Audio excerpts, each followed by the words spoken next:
राजाओं, राजकुमार बड़े हो जाते हैं तो उन्हें राज दे करके खुद तप और साधना में चले जाते हैं। जंजाल नहीं पालते दुनिया का, क्योंकि अब आत्मशुद्धि के रास्ते जाना है।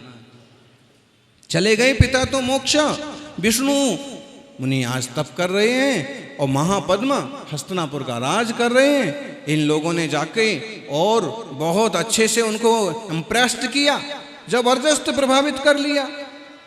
पंडिताई तो आती थी ना, बरसों से राज चला ही रहे थे, मंत्रियों से ही राज चलता है। राजा तो कुर्सी पर बैठ जाते, और राजा को अच्छे मंत्री मिल जाएं तो काम फटाफट होते चले जाते।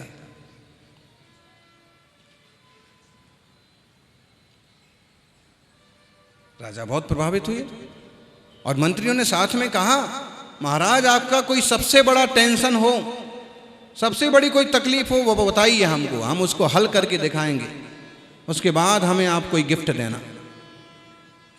तो उन्होंने कहा, भाई आप लोगों का ज्ञान जबरदस्त है, आपकी नीतियां जबरदस्त हैं, आपको हम मंत्री बनाते हैं। उन्होंने कहा, मंत्री बाद में बनाना, पहले तो आप हमसे कोई काम करा लीजिए। राजा के सामने एक जबरदस्त समस्या थी, जैसे आज भी भारत के सामने समस्या है पाकिस्तान। और ये सिर दर्द अगर पटेल मिटा देते तो मिट जाता, नहीं तो आज भी है ही है।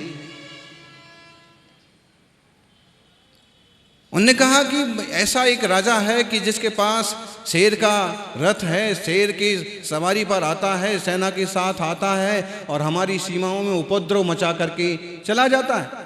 जब तक पिताजी चक्रवर्ती महाराज महापद्म थे तब तक किसी की मुंह जबान नहीं खुलती थी, और उनके जाने के बाद मुझे कई समस्याएं हो गई। लेकिन ये राजा बहुत परेशान किए, उसके शेर के सामने घोड़े हाथी काम नहीं आते, हमारी सेना हार जाती है, सीमाओं में उपद्रव होता है। उन्होंने कहा कि डोंट वरी, आपकी समस्या हल हो जाएगी। बहुत चालाक थे और उन्होंने ऐसी योजना रची कि सामने से आक्रमण करने की बजाय दो तरफ से बाजू से आक्रमण किया, और इस चतुराई से बाहर किया कि शेर भाग खड़े हुए, राजा पकड़ा गया और सिंह बल राजा को ला करके पद्म के सामने हाजिर कर दिया। पद्म बहुत खुश हो गए, बहुत खुश हो गए। सबसे बड़ा दुश्मन जिसने बरसों से नाक में दम कर रखा था, आप लोग पकड़ के लेके आए। पुरस्कार मांगो, वर मांग लो, वरदान मांग लो, क्या चाहिए। जब इंसान बहुत खुश होता है ना तो तुरंत बड़ा सारा गिफ्ट देने को, वर देने को तैयार हो जाता है, और कहीं परेशान होता है तो बड़ा सारा अभिशाप देने को भी तैयार हो जाता है। यानी बहुत खुशी में कोई वचन नहीं देना और बहुत नाराजी में कोई अभिशाप नहीं देना, कभी ऐसा वचन नहीं देना चाहिए। यानी चतुर्मास के लिए निवेदन करने आते थे पूरा मुनि संघ कमेटी और श्रावक यहाँ के, और बार बार, महाराज आप तो तारीख पक्की कर दो, आप तो तिथि पक्की कर दो, आप तो ये पक्का कर दो। हम कहते थे कि हम आपको पक्का कर देंगे, लेकिन अभी तारीख पक्की नहीं करेंगे। तारीख पक्की हो जाने का मतलब है, वचन दे देने का मतलब है कि उसका पालन करना ही होगा। इसलिए ज्ञानी मुनि प्रवचन देते हैं, वचन नहीं देते। हाँ, लेकिन अनुकूल और योग्य काम करते हैं। मुनिराज कुछ पता नहीं है, 7 दिन का राज ले लिया है और वो ध्यान में बैठे हैं मुनिराज, और इन्होंने एक यज्ञ चालू कर दिया। कौन सा यज्ञ चालू कर दिया? बहुत खतरनाक, पशु हिंसा जिसमें हो रही है, आग लग रही है, मुनियों का दम घुटने लगा। तभी सागर चंद्र मुनिराज के पास एक विद्याधर क्षुल्लक थे, और विद्याधर क्षुल्लक ने देखा कि गुरुदेव बाहर आसमान में देख करके अचानक से विचलित हो गए और हा शब्द उनके मुंह से निकल गया। आधी रात को, बात क्या है? क्षुल्लक जी ने हाथ जोड़ करके निवेदन किया कि भगवान बात क्या है? उन्होंने कहा कि श्रवण नक्षत्र कांप रहा है, आसमान में नक्षत्रों का इस तरह का कंपन, कहीं ना कहीं श्रवणों पर, मुनियों पर उपसर्ग हो रहा है। क्षुल्लक जी ने कहा कि आपके ज्ञान से बताइए कि कहाँ मुनियों पर उपसर्ग हो रहा है। उन्होंने बताया हस्तिनापुर में, और बहुत संकट में है संघ। 700 मुनिराज, अकंपनाचार्य, कैसे दूर होगा? दूर मुश्किल है। इसका केवल एक ही उपाय है कि धरणी भूषण पर्वत पर विष्णु कुमार मुनिराज ध्यान कर रहे हैं और उन्हें विक्रिया रिद्धि सिद्ध हुई है। अगर विष्णु कुमार मुनिराज उपसर्ग दूर करें तो उपसर्ग दूर हो सकता है, वरना और किसी ढंग से उपसर्ग दूर नहीं हो सकता। क्षुल्लक जी तुरंत विद्याधर थे, उड़ करके पहुंच गए धरणी भूषण पर्वत पर, चरणों में निवेदन किया, स्तुति गाई, जोर जोर से कीर्तन किया। मुनिराज विष्णु कुमार का ध्यान टूटा। उन्होंने बात पूछी, सारी बात बताई और निवेदन किया कि आप पधारें, उपसर्ग दूर करें। उन्होंने कहा कि मेरे से क्या होगा, मैं तो तप कर रहा हूं। उन्होंने कहा भगवान आपको रिद्धि है, विक्रिया रिद्धि है आपको। मुझे? हाँ, हमारे गुरुदेव ने बताया है, मुझे विक्रिया रिद्धि है। और उन्होंने जैसे अपना हाथ फैलाया तो रिद्धि से शरीर जितना फैलाओ, जैसा फैलाओ वैसा फैल जाता है। तो हाथ फैलता गया। उन्होंने कहा मुझे विक्रिया रिद्धि है। तो आपकी इस रिद्धि के बल पर मुनियों का उपसर्ग दूर करिए। विष्णु कुमार मुनिराज ने तुरंत सारी बात को समझ लिया। महान ज्ञानी गुरु को समझाने की क्या जरूरत पड़ती है। तुरंत ब्राह्मण बौने बालक का वेश बनाया और वामन रूप लेकर के पहुंच गए। और जहां सदावर्त बांटा जा रहा था, मुफ्त का तो राज था, खुद की जेब से थोड़ी ना कुछ देना है। बड़ी घोषणा हो रखी थी, जिसको जो चाहिए 7 दिन तक लेके जाओ, जमीन जायदाद, रुपया पैसा, सोना चांदी, जिसको जो चाहिए सो 7 दिन तक राज हमारा है। विष्णु मुनि छोटे से बटुक के रूप में बढ़िया श्लोक गाते हुए पहुंचे। राजा को भी श्लोक बोल बोल के आशीर्वाद दिया। छोटे से ब्राह्मण बटुक से बढ़िया मीठी मीठी बातें, मीठे मीठे श्लोक सुन करके राजा बहुत खुश हुआ और कहा तुम भी मांग लो जो कुछ चाहिए हो।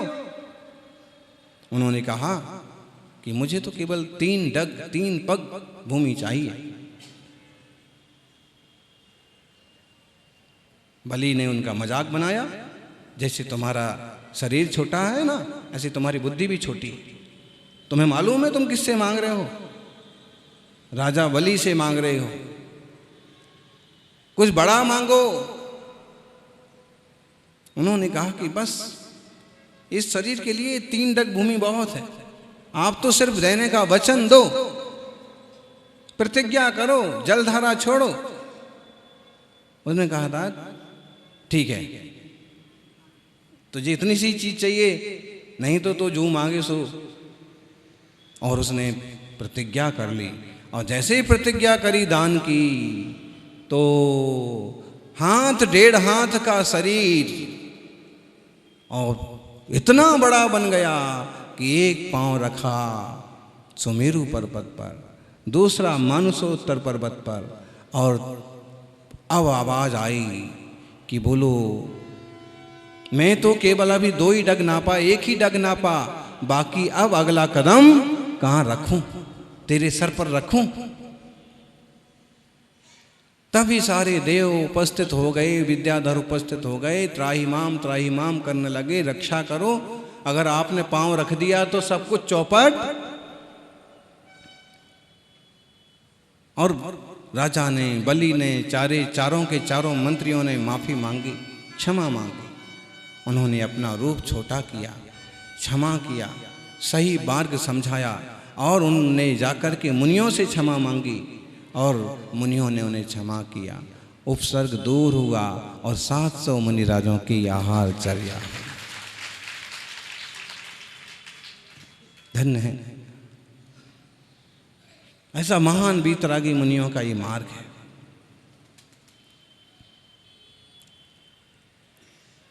लोग भोले भाले कभी कभी ऐसी बात करते हैं कि अगर विष्णु कुमार मुनिराज ना होते तो क्या होता। सच में विष्णु कुमार मुनिराज महान है भाई। वात्सल्य की दृष्टि से देखो तो विष्णु कुमार मुनिराज महान है, लेकिन साधना और तप की दृष्टि से देखो तो 700 मुनिराज महान है। अकंपन आचार्य नाम ही उनका अकंपन है। जब इतना बड़ा संघ है तो इतनी बड़ी शक्तियां भी तो उनके पास होंगी, लेकिन उनने अपनी शक्तियों का उपयोग करने की बजाय साधना में डूबना उचित समझा, कर्म की निर्जरा करना उचित समझा। जी दिगंबर तपस्वियों का मार्ग है, वीतराग जिन शासन की महिमा। आत्मार्थी सज्जनों, हमें चाहिए कि हम इस जिन धर्म की महिमा करें, रक्षा करें। विचार करना, आज बहुत असुरक्षित है तीर्थ, बहुत असुरक्षित है समाज। विचार करिए, देखिए आप, आए दिन तीर्थों पर कब्जे हो जाते हैं। बंदोबस्त करिए पूरा, मंदिर की जमीन जायदादों की सुरक्षा करिए, और मंदिर में आने वाली आय का कभी दुरुपयोग मत करिए। मंदिर का या कमेटी का, धर्मायतनों का 1 पैसे का, 1 रुपए का चाय पानी भी पीते हैं तो वो भी निर्माल्य के खाते में जाता है। इसलिए मंदिर का, और कई बार लोग मंदिर की जमीन पर, दुकान पर बरसों से कब्जा की हुई है। वह दुकान मार्केट में लाखों में नहीं मिलेगी और वो 200 रुपये में लेके बैठे। ये गलत बात है ना। जिनायतनों के साथ ऐसा अन्याय क्यों कर रहे हैं? समझदारी करिए ना।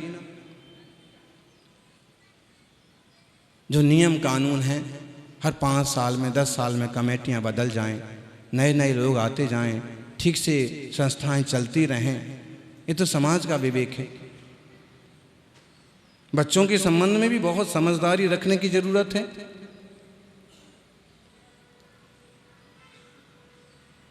बहुत तेजी से घट रहा है जैन समाज।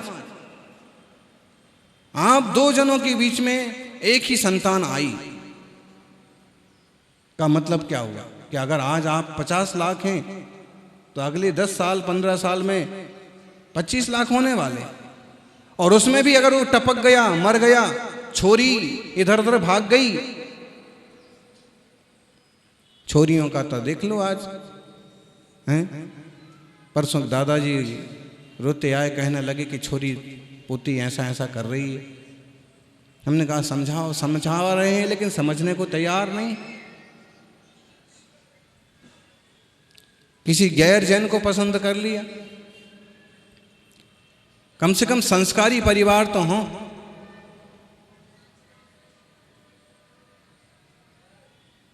सज्जनों, योग्य समय पर बच्चों को योग्य परिवार में जोड़ो। और बच्चा एक ही हुआ और उसको विदेश भेज दिया, वहीं बस जाता है, वहीं का हो जाता है, फिर धर्म को भूल जाता है।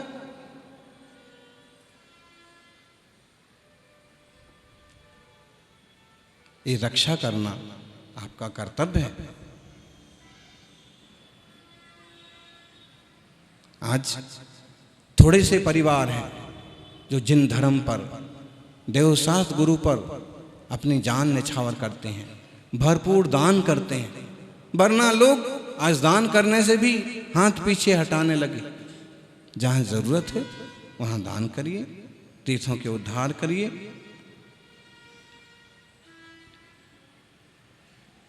धर्मात्माओं को देख करके उन्हें आगे बढ़ाइए। कई लोगों की ऐसी आदत हो गई है कि वे अपने समाज के ही गरीब लोगों को देख के, अपने सगे रिश्तेदारों को भी गरीब देख के वो खुश होते हैं कि मैं बड़ा हूँ और मैं सबसे संपन्न हूँ। और इनका क्या, खुश मत होइए, अपितु उनको ऊपर उठाइए क्योंकि न धर्मो धार्मिक ही बिना, धर्मात्माओं के बिना धर्म नहीं चलेगा। परस्पर सहयोग करिए।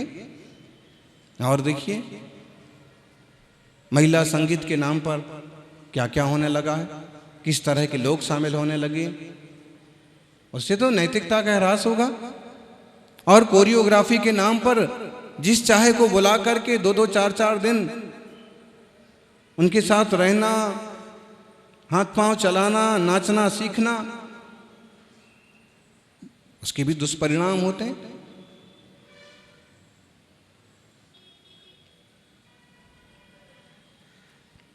कभी भी सड़क पर नाचना, बेटे बेटियों को शादी विवाह में कैसा भी खुला नहीं छोड़ना चाहिए, उसमें भी एक मर्यादा होना चाहिए। गरबे में जा रहे हैं, खुले सड़क पर नाच रहे हैं, कैसी कैसी नज़र होती है और कैसा कैसा मन होता है। इससे असुरक्षा होती है धर्म की, शील की, संस्कार की। इस दिशा में भी सबको सोचने की जरूरत है, युवाओं को भी, बड़ों को भी।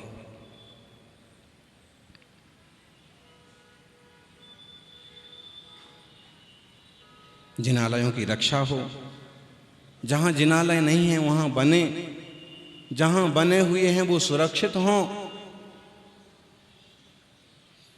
ये अपनी ही जिम्मेदारी है, अपने आचार विचार की सुरक्षा, अपने संस्कारों की सुरक्षा। सच में सबसे बड़ा रक्षा बंधन यही होगा कि हम अपने परिणामों की, अपने विचारों की, अपने आचरण की सुरक्षा करें। और फिर भाई बहन और परिवार, समाज की सुरक्षा करना तो कर्तव्य है ही। परस्परोपग्रहो जीवानाम, जीव परस्पर में एक दूसरे का उपकार करें तो ही मंगल होगा, तो ही कल्याण होगा। श्रेयांसनाथ भगवान ने अपने आत्म परिणामों की सुरक्षा की और आत्मिक निर्मलता बढ़ाते हुए सम्मेद शिखर के संकुल कोट से सिद्धालय पधारे, निर्वाण कल्याणक हो गया। ऐसे पवित्र दिन हम सब भी आत्मा के कल्याण की, आत्मा की रक्षा की, समाज की सुरक्षा की, देश की सुरक्षा की प्रतिज्ञा करें। जय बोलिए श्रेयांसनाथ भगवान की।